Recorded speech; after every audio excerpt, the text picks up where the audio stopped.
Dhalli namaa ergaan seensa addunyaa keenyaa warra dachee gubbaa ta'ee kan dhabe argachuuf kan argate ol kaachuuf jireenya waliin ataakaaruu dhaabbata.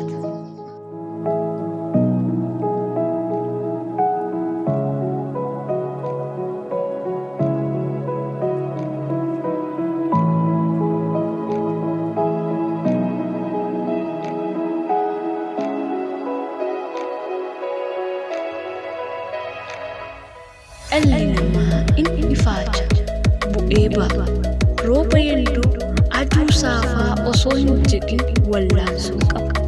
Gaaffiin mo'atee geeba kaasuuf harka reeba. Gaaffiin inni mo'atamee ija eensuudhaaf wargama.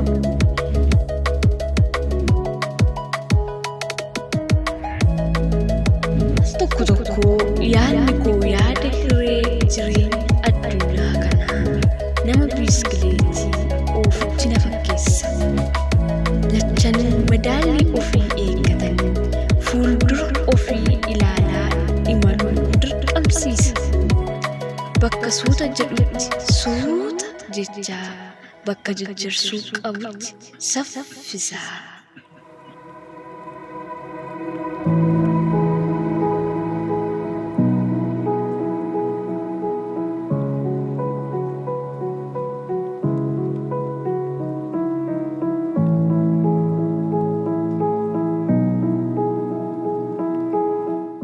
Yaa jireenya, yaa milkaa'ina, dirreen jireenyaa akka dirree tapha kubbaa miilaati. Garee faallaatu roga qabata. Lachuu goolii galchuuf fi mo'achuuf.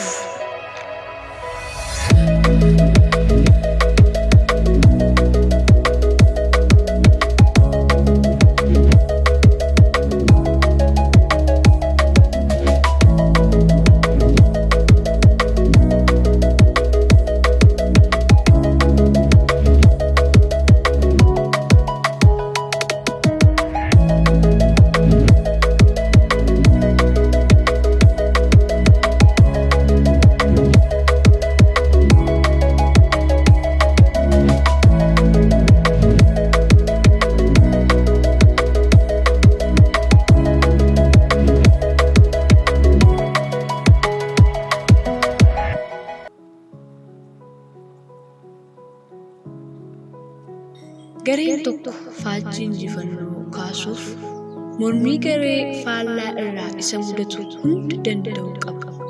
Kan dursan miliksee ittisa qaxxaamuree goolii eegaa milaalchee goolii lakkoofsisuu qaba.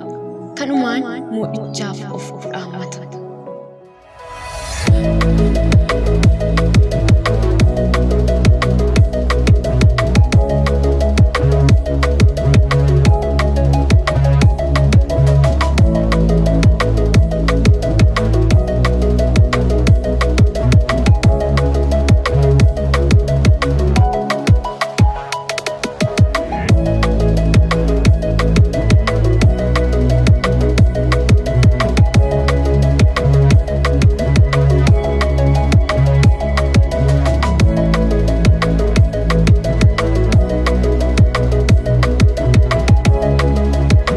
Adeemsi isaa jibbaata. Waca deeggartootaa morkataa ofii danda'an. Seerota hunda haalaan eeganii geebaaf ga'uun salphaa miti.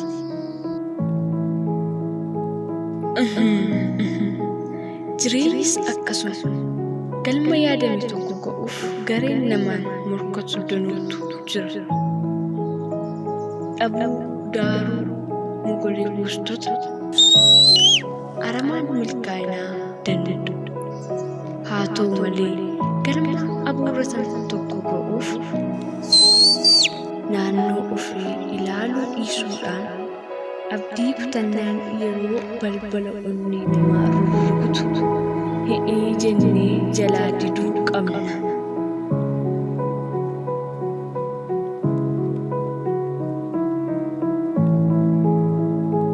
Atis yaa nama ko atis atis yaa nama koo atis.